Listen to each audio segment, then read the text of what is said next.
अस्सलामुअलैकुम, आप देख रहे हैं the Farooq academy YouTube channel. तो आज the Farooq academy YouTube channel में हम कर रहे हैं mathematics class 10th science group exercise 3.2। तो एक्सरसाइज 3.2 शुरू करने से पहले हमारे पास दो डेफिनेशंस हैं, डायरेक्ट वेरिएशन और इन्वर्स वेरिएशन की। तो हम इन दोनों को देख लेते हैं कि डायरेक्ट वेरिएशन क्या होती है। डायरेक्ट वेरिएशन में हम ऐसी वेरिएशन होती है जिसमें एक क्वांटिटी इंक्रीज कर रही हो तो दूसरी भी इंक्रीज कर रही हो। यानी इफ़ वन क्वांटिटी इंक्रीजेस तो हमारी जो दूसरी क्वांटिटी है वो भी इंक्रीज कर रही हो। अगर एक क्वांटिटी डिक्रीज कर रही है तो दूसरी भी डिक्रीज कर रही हो। लेकिन इन्वर्स वेरिएशन में ऐसा नहीं होता। इन्वर्स वेरिएशन में अगर एक क्वांटिटी इंक्रीज कर रही है तो दूसरी डिक्रीज कर रही होती है, इसको कहते हैं इन्वर्स वेरिएशन। या अगर फर्स्ट क्वांटिटी डिक्रीज कर रही है तो दूसरी क्वांटिटी फिर इंक्रीज कर रही होती है। तो इसको कहते हैं डायरेक्ट वेरिएशन और इसको कहते हैं इन्वर्स वेरिएशन। तो मैं आपको यहाँ पर डायरेक्ट वेरिएशन और इन्वर्स वेरिएशन की एग्जाम्पल दे देता हूँ। डायरेक्ट वेरिएशन की एग्जाम्पल आप इस तरह ले सकते हैं कि हमारे पास जो है वो 10 कपड़े हैं, उनकी प्राइस जो है वो है 20। ठीक है, हमारे पास 10 कपड़े हैं और उनकी प्राइस जो है वो है 20, आप लगा लें 10 है। यानी 10 कपड़े हैं और उनकी प्राइस क्या है 10 है। तो अगर हम कपड़े बढ़ाते हैं तो जाहिर सी बात है कि उसकी प्राइस भी बढ़ेगी। ठीक है, तो ये क्या है हमारे पास डायरेक्ट वेरिएशन। अब इन्वर्स वेरिएशन की मैं आपको एग्जांपल दे देता हूँ कि जैसे नंबर ऑफ वर्कर्स, यानी एक किसी फैक्ट्री में जो है वो कुछ लोग काम कर रहे हैं और उन्हें एक टारगेट मिला है कि आपने इतने टाइम में इतना काम करना है। तो अगर किसी फैक्ट्री में अगर हम नंबर ऑफ वर्कर्स जैसे 10 है तो बढ़ाएंगे तो जो हमारा टाइम है वो क्या हो जाएगा, जैसे टाइम 10 मिनट्स है तो वो टाइम हमारा कम हो जाएगा। क्यों? क्योंकि जब नंबर ऑफ वर्कर्स ज़्यादा होंगे तो वो जल्दी काम करेंगे और टाइम भी थोड़ा लगेगा, जो टाइम कम वर्कर्स में लगता। ठीक है, तो ये हमारे पास क्या है इन्वर्स वेरिएशन कि एक चीज़ अगर इंक्रीज कर रही है तो दूसरी डिक्रीज कर रही है और यहाँ पर दोनों चीज़ें इंक्रीज कर रही हैं, इसलिए ये है डायरेक्ट वेरिएशन। मैंने आपको एग्जाम्पल के थ्रू समझा दिया है। अब हम करते हैं एक्सरसाइज 3.2। अब हम कर रहे हैं एक्सरसाइज 3.2 का क्वेश्चन नंबर 1। उसमें वो कह रहा है if y varies directly as x, और आगे उसने y और x की वैल्यू दी हुई है और कहा then find y in terms of x। तो y हमने फाइंड करना इन टर्म्स ऑफ x, लेकिन उसने हमें ये कहा है कि जो y है वो डायरेक्टली यानी वेरीज डायरेक्टली। इसका मतलब ये है कि y जो है वो डायरेक्टली प्रोपोर्शनल है किसके, x के। तो हम इसको इस तरह लिख देंगे। ठीक है, उसके बाद जो y है y इज इक्वल टू के एक्स। यहाँ पर जो k है वो इसको ख़त्म करने के लिए वो k है, इसको कहते हैं कांस्टेंट ऑफ वेरिएशन। यहाँ पर जो k है वो 0 के इक्वल नहीं होता। तो ये हमारे पास एक इक्वेशन बन गई है। अब हमने इस इक्वेशन में y और x की वैल्यू पुट करनी है जो आपकी बुक में सवाल में गिवन है। जब हमने पुट कर दी वैल्यू तो हमारे पास k की जो वैल्यू आई वो आई 4। अब हमने k की वैल्यू जो है वो इस इक्वेशन में जो हमने ली थी उसमें हमने पुट कर दी इक्वेशन 1 में।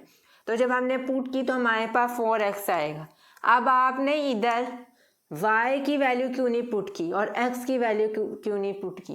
क्योंकि हमें y चाहिए इन टर्म्स ऑफ x, y की हमें वैल्यू चाहिए x की टर्म्स में। तो वो हमारे पास क्या आती है 4x। बहुत से बच्चे यहाँ भी वैल्यू पुट कर देते हैं तो वो चीज़ गलत है। ठीक है, तो ये हमारा आंसर है। उसके बाद हम कर रहे हैं क्वेश्चन नंबर 1 का पार्ट 3। पार्ट 2 आप खुद ही कीजिएगा। पार्ट 3 जब मैं आपको करा दूंगा तो पार्ट 2 भी आपसे खुद ब खुद हो जाएगा। पार्ट 3 में अब वो कह रहा है x when y is equal to 28। ऊपर की सवाल की स्टेटमेंट वही रहेगी लेकिन जो ये है ये चेंज हो जाएगी, x when y is equal to 28। तो इसमें भी हम वही स्टेप अगेन करेंगे कि y को डायरेक्टली प्रोपोर्शनल रखेंगे x के, ये इक्वेशन बन गई। ठीक है, उसके बाद जो ऊपर उसने वैल्यू दी हुई है यानी k की वैल्यू हम निकालेंगे। अब बाद में जो है हमने टू फाइंड x की वैल्यू निकालनी है। व्हेन जब y की वैल्यू है 28। अब हम इस इक्वेशन में आप जो हमने वो अभी पिछले सवाल में पार्ट 1 में जो सॉल्व किया था उससे भी आप आंसर निकाल सकते हैं, लेकिन हम इक्वेशन 1 से निकाल रहे हैं आंसर।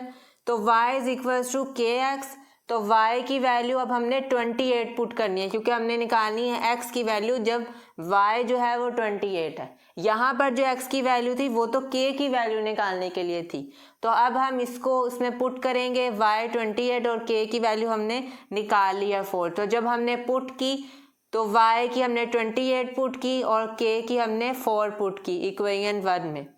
तो ये 28 जो है वो यहाँ पर आ जाएगा, इधर ही रहेगा, और 4 इधर आ जाएगा। तो ये डिवाइड हो रहे हैं आपस में, तो यहाँ पर हमारे पास जो आंसर आएगा वो आएगा 7। 4 1 ज़ा 4, 4 7 ज़ा 28।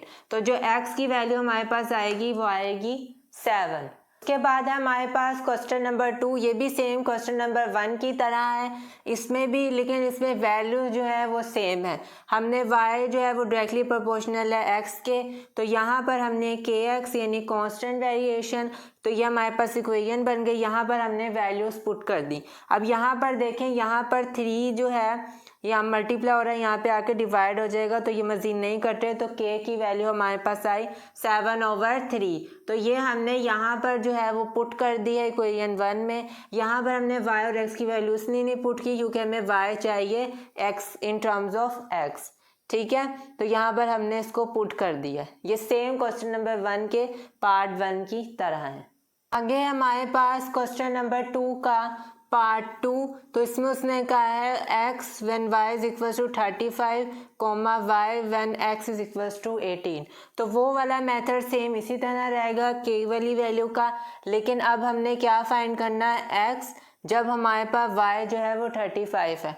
तो हम y की जो 35 वैल्यू और k की जो वैल्यू है वो इक्वेशन 1 में पुट करेंगे, तो हमारे पास x की वैल्यू आ जाएगी। आप यहाँ पर देख सकते हैं कि हमने यहाँ पे वैल्यू पुट कर दी हैं इक्वेशन 1 में, ठीक है।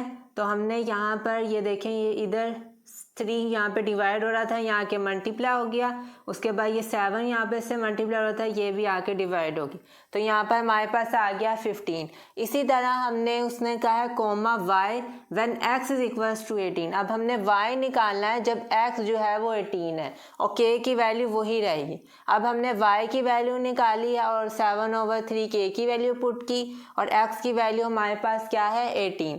तो जब हमने ये वैल्यू पुट की तो 7 को 18 से मल्टीप्लाई किया तो 86 और 3 एज इट इज। जब हमने इनको डिवाइड किया तो y की वैल्यू हमारे पास आ गई 42। तो बाकी के क्वेश्चंस हम नेक्स्ट वीडियो में करेंगे। तो अगर आपको ये वीडियो अच्छी लगी है तो इस वीडियो को लाइक करें, शेयर करें और the Farooq academy YouTube channel को सब्सक्राइब करें और नीचे दिए गए बेल आइकन को प्रेस करना मत भूलें। इससे आने वाली मेरी हर नई वीडियो सबसे पहले आप तक पहुंचेगी।